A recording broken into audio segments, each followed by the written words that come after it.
Mob lynching और नाबालिग से रेप पर कब मिलेगी मौत की सजा? हेट स्पीच और धार्मिक भड़काऊ स्पीच भी अब जुर्म के दायरे में। आईपीसी सीआरपीसी पर 3 नए बिल, जानिए क्या क्या बदलेगा।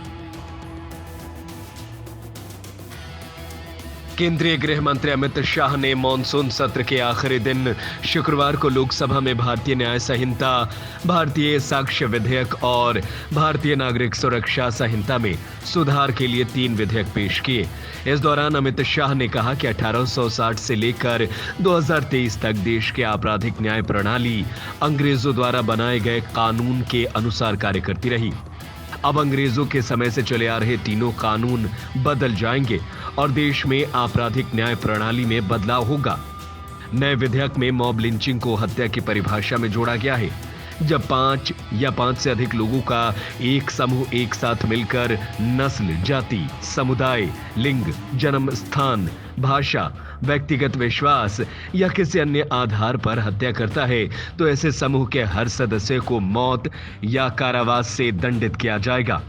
इसमें न्यूनतम सजा 7 साल और अधिकतम मौत की सजा का प्रावधान किया गया है। इसके अलावा जुर्माना भी लगाया जाएगा। गैंगरेप के सभी मामलों में 20 साल की सजा या आजीवन कारावास का प्रावधान किया गया है। 18 वर्ष से कम आयु की बच्चियों के मामले में मृत्यु दंड का प्रावधान किया गया है। रेप के कानून में एक नया प्रावधान शामिल किया गया जो परिभाषित करता है कि विरोध न करने का मतलब सहमति नहीं है। शाह ने बताया कि एक बहुत ऐतिहासिक फैसला किया है, वो है आरोपी की अनुपस्थिति में ट्रायल। अभी कई केसों में दाऊद इब्राहिम वांटेड है, वो देश छोड़कर भाग गया है, ऐसे में केसों का ट्रायल नहीं चल पा रहा है। अब सेशन कोर्ट ने जज नियमों के मुताबिक जिसे भगोड़ा घोषित करेंगे उसकी अनुपस्थिति में ट्रायल होगा और सजा भी सुनाई जाएगी। नए कानून में हेट स्पीच और धार्मिक भड़काऊ स्पीच को भी अपराध की श्रेणी में शामिल किया गया है। अगर कोई व्यक्ति हेट स्पीच देता है तो ऐसे मामले में 3 साल की सजा और जुर्माने का प्रावधान किया गया है। इसके अलावा कोई धार्मिक आयोजन कर किसी वर्ग, श्रेणी या अन्य धर्म के खिलाफ भड़काऊ स्पीच दी जाती है तो 5 साल की सजा का प्रावधान होगा। साल 2027 तक सभी कोर्ट ऑनलाइन होंगी। 0 FIR कहीं से भी रजिस्टर की जा सकती है। अगर किसी को भी गिरफ्तार किया जाता है तो उसके परिवार को तुरंत सूचित करना, जांच 180 दिनों में समाप्त कर ट्रायल के लिए भेजना होगा। नए कानून बनने से 533 धाराएं खत्म होगी। 133 नए धाराएं शामिल की गई हैं, जबकि 9 धारा को बदल दिया गया है। इलेक्ट्रॉनिक, डिजिटल, SMS, लोकेशन साक्ष्य, ईमेल आदि कानून वैधता होगी। दिल्ली में हर जगह 7 साल से अधिक सजा वाले केस में FSL जांच को अनिवार्य कर दिया गया है। यौन हिंसा के मामले में पीड़िता का बयान कंपलसरी किया है। पीड़िता को सुने बगैर कोई केस वापस नहीं किया जा सकेगा। 3 साल की सजा मामले में समरी ट्रायल को लागू किया गया है। मामले को जल्द निपटारा किया जाए। चार्ज फ्रेम होने के 30 दिन के अंदर ही फैसला देना होगा। फैसला 7 दिन के अंदर ऑनलाइन उपलब्ध करना होगा। मौत की सजा वाले को आजीवन में बदलाव हो सकता है, लेकिन दोषी किसी भी तरह छोड़ा नहीं जाएगा। कानून में टेररिज्म की व्याख्या जोड़ी गई है। सरकारी कर्मचारी के खिलाफ अगर कोई मामला दर्ज होता है तो 160 दिनों में केस चलाने की अनुमति देनी जरूरी है। दोषियों की संपत्ति कुर्क करने का आदेश कोर्ट देगा, न कि पुलिस अधिकारी।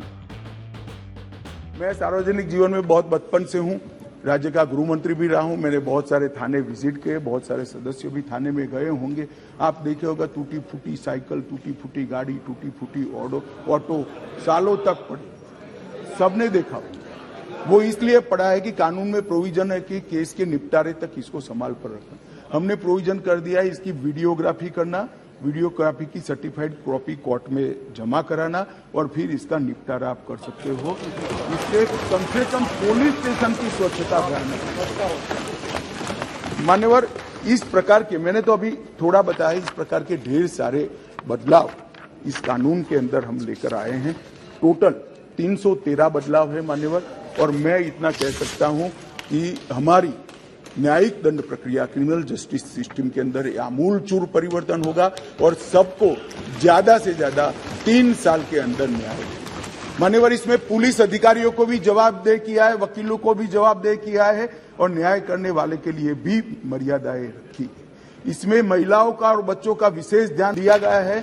अपराधियों को सजा हो इसकी चिंता की गई है और पुलिस अपने अधिकारों का दुरुपयोग न कर पाए ऐसा भी है। इसके अंदर राजद्रोह जैसे कानूनों को एक और हम निरस्त कर रहे हैं तो दूसरी ओर धोखा देकर महिला का शोषण करने वाले और मॉब लिंचिंग जैसे जघन्य अपराध करने वालों को दंडित करने का भी एक और हमने राजद्रोह को रिपील किया है, दूसरी ओर संगठित अपराध और टेररिज्म पर नकेल कसने का काम भी हमने किया है। मान्यवर, मैं मानता हूं कि तीनों संहिता अपने आप में संपूर्ण है, परिपूर्ण है, परंतु 1807, 1888 और 1878 से कानून प्रचलन